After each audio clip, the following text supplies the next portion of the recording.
part 2 ay magluluto na naman ako ng kakaibang pagkain. Ayan. Alam nyo guys kung anong lulutuin ko. Ayan, gagawa ako ng repolyo na bikang. Ayan, ang lalawan ko ng ginadgad na carrots. At saka isang kamuti na ginadgad. Ayan. Yan lang lahok niyan guys. Tapos isang bawang. At syempre hindi ko lalagyan ng sibuyas kasi daw ng sibuyas ang ilalagay ko. Ayan. Tapos guys, ito ang ilalagay ko dyan para crispy niya crispy. Ito yung crispy powder guys. Yan o. Tapos, ayan, ito yung cassava flour. Yan ang paghahaluin natin. Cassava flour at saka yung crispy flour. Para masarap na masarap yan guys. So, wait lang guys kasi paghahalo-haluin ko yan. At hindi lang yan guys. May marami pa akong lulutuin. Okay. At ngayon guys ay magluluto tayo ng ampalaya. Sobrang laki ng ampalaya guys. So, isang pirasong ampalaya lang yan. Ampalaya na ginisa sa maalat na itlog. Ayan. Ito yung maalat na itlog guys. So, ampalaya na maalat na itlog. Yan ang lulutuin natin ngayong araw na to. Tapos, yan. Ito yung green vegetable na lulutuin. Maganda sa katawan niya guys. Spinach. Ang spinach guys ay maganda sa ating katawan. Spinach tayo ngayong hapon. So, magre-ready muna ako guys kasi dami-dami kong gagawin. Pinakita ko lang sa inyo ngayon kung ating lulutuin. Ayan, ang dami kong lulutuin. O, ayan. Dali. Nagagaduhan ko na itong ating repolyo. Ayan. Alam nyo guys, ito nga palang repolyo, tsaka carrot at tsaka yung kamote. Inasinan ko yan guys, tapos nilamas ko aking pinigaan. Ang dami kong nakuha tubig. So, ganun talaga guys ang paggagawa niya. Kailangan ay lagyan mong asin siya, tapos pigaan mo. Kaya hindi na natin lalagyan ng asin yan, kasi maalat na yan. So, lalagyan natin ito, sibuyas at bawang na hiniwa.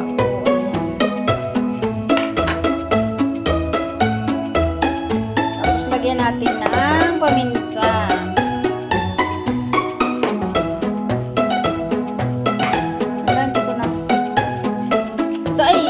Sorry naman, ayan na itlog guys. Huwag hindi nakita. Nalaglag yung balat ng itlog. Huwag hindi nakita. Nakita no, nalaglag yung balat ng itlog. Ayan, yung itlog. Tapos lalagyan natin ng tapioca start. Ang tapioca start guys ay cassava flour. Ayan. Walang tagahawa kaya. Tapos, eto naman ay ilalagay natin yung crispy powder. Para mas lalo siyang mag-crispy. Ang dami ko kasi gistak ng crispy powder. Bigay ng aking kaibigan. Bait-bait talaga mga kaibigan ko. Ang dami nagbibigay sa akin guys. So, ayan. Kaya pag niluto ko yan guys, crispy talaga yan. Kasi nilagyan ko ng maraming crispy powder. So, ayan na nga guys. Hahaluin ko muna guys yan. Halong-halo. Kasi hindi ko man ito mahahalo pag hawak ko yung cellphone. Kaya kailangan ay mamaya ko ulit ipapakita sa inyo. Okay? Ayan na nga guys. Tulad na sabi ko sa iyo, hindi ko talaga siya mahahalo ng halong-halo. Kung may hawak ang isang kamay ko, diba? Ang ganda-ganda na. Tapos kayo lalagyan ko sili. Alam nyo guys, masarap yung maanghang. Kaya nilagyan kong sili. Para lang ito siya nakain ng sili guys. Ito, kasama sa recipe. Doon lang sa may gusto. Okay? Ayan, ready na guys ito. Ready na siyang i-prito. So, ayan. Mag-i-start na tayo mag-prito. Abangan ang aking crispy kulichay. Ang kulichay ay cabbage. Okay? Yan guys, nahiwa ko na guys ang eto, nahiwa ko na siya, ampalaya. Alam nyo guys, isang ampalaya lang yan. Ang dami-dami. Ganito dito sa Taiwan guys. Ang isang ampalaya sobrang dami.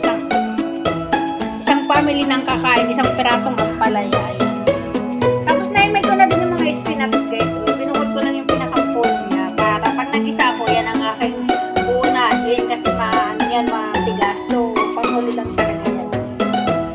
Yan, ito yung ilalang ko dun sa palaya ko guys. Itlog na maalat. Ipapakita ko sa inyo mamaya kung paano pagluluto niya ng gamit ng itlog maalat. O, diba? Kasi hindi ko pa yan napapakita sa inyo kung paano pagluluto ng ampalaya na itlog na maalat ang lahok. Masarap siya guys, Frank. Ay siya nga pala guys, bago ko ito hiniwa, nilagay. Ang pinag-anahan ko nito guys ay ang tubig, nilagyan ko siya ng asin. Turo kasi sa akin yun ng matatandang mga bulaan. Totoo ba yan? Sabi nila kasi, pag naghiwa ka daw ng ampalaya, ilubog mo sa tubig na may asin para matanggal ang pait. Eh, pero parang totoo naman. Kaya, salamat po sa mga matatandang bulaan. Salamat po sa mga tips nyo kahit paano ay na-adapt ko. Diba? So, wait na lang guys sa aking pagluluto. At ako marami pang gagawin. Okay? At ayan nga guys, nag-uumpisa na ako magluto ng ating crispy kulichay. Kailangan malakas ang apoy para crispy na crispy siya. Unang batch na yan guys. So, ang dami kong lulutuin guys. Yan, unang batch pa lang ito.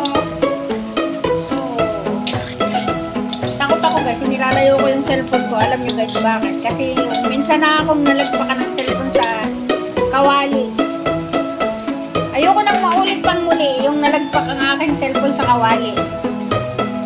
So, ayan guys, patayin ko muna at baka marami pa itong lulutuin na to. Ayan na guys, dami ko nang naluto. Oh, uy, ang dami ko nang naluto guys. At kakaunti na lang yun, isang luto na lang yun. So, ayan. Hindi ko kasi masyadong pinapakita kasi natatakot ako baka malaglag yung cellphone ko sa kawali. Kaya paunti-unti ko lang pinapakita sa inyo guys kasi nga hindi ko naman lagi nilalagay yung cellphone ko, natatakot ako baka matalsikan ako tapos yung cellphone ko ay baka malaglag sa kawali. So ayan, malapit na ako matapos guys. Ang dami-dami kong niluto. Ayan guys, ganyan karaming naluto ko, sobrang dami guys. Maubos kaya namin ito ni Evelyn. Ang dami-dami talaga niya guys. At ngayon guys ay nagluluto ako ng sauce. Ayan, pag nag-transparent na to guys, itong niluto kong sauce, sweet and spicy yan guys, sweet and spicy. So intayin lang nating mag-transparent yan at pag nag-transparent na yan guys ay ready na ang aking ginawang sauce.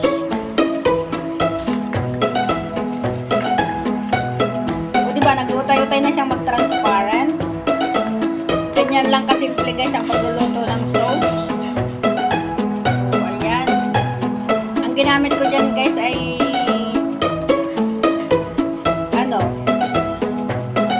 corn flour, hindi kasaba kasi yun ang nasa harapan ko kanina, pero mas maganda sana kung kasaba. So ayan na nga guys, pwede na siya. O ayan o, diba? Pwede na siya guys. Medyo patagal-tagalin lang natin ang konti para lalo siyang lumambot. Pero luto na siya guys. Sabi ko nga sa inyo, pag nag-transparent na yan, luto na talaga siya. Diba?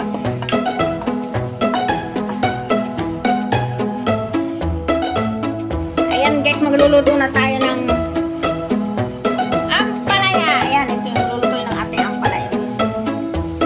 Ayan yung itlog na maalat, tapos bawang. Ayan. Unahin natin ang bawang. Tapos susunod natin ang walang itlog.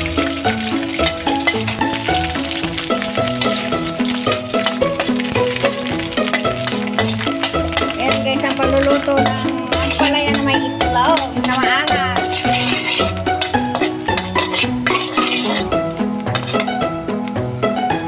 Ayan, gusto na yan. Lalagay na natin si ampalaya. Ayan.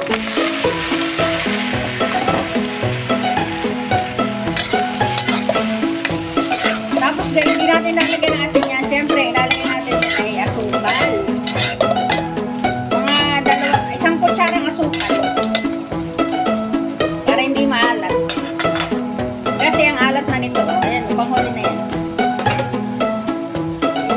puti na itlog. O, diba? Ganun lang naman pagluluto ng ampalaya na may itlog na maalat. Ayan. Tapos lagyan natin ang asukal. Ayan. Wala na. Ayan na lang guys. Lulutuin na lang natin. Palambutin na lang natin yan. Tapos na. Diba? Ganun lang kadali. Tatakipin natin lang guys. Diba? Kasi medyo matigas-tigas yung ang palaya. So, tatakipan natin yan guys. Okay. Ayan na guys. Luto na siya. Kakahunin natin ang palaya na masarap.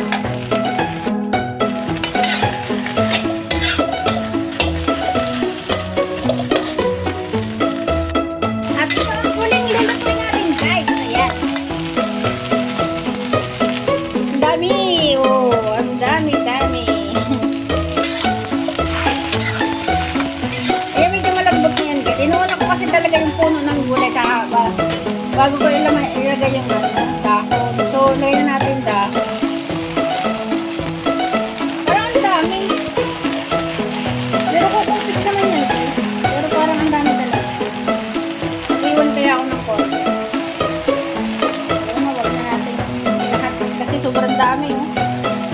So, ayan guys, para kumupis at tatakipan ko. Ang dami kasi. Oh. Ayan, humupa na. Maliit na. Kakunti na siya guys. Oh. At luto na pati siya guys. Ayan, dito na nagtatapos ang aking pagluluto. Thank you for watching. Ito yung pinaka-importante. Kailangan kayo may green vegetable tayong kakainin. Ayan. Maraming salamat sa panonood. At ayan na guys, dito na nagtatapos ang aking vlog. Ayan.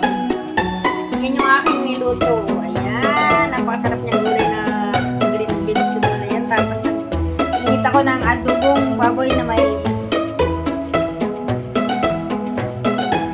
tawag may labong. Tapos ito na yung ampalaya na may ano ba yun? Maalat na itlog. Napakaano ko magsalita ngayon. Putol-putol. At saka siyempre yung brown rice. At meron pang anong manok pa yan guys. Sobrang dami naman niluto kong ulam ngayon guys. So, ayan. Dito na nagtatapos guys. Thank you for watching guys. Sana hindi kayo magsawang manood sa aking mga nilulutong gulay na Taiwanese food. Thank you. I love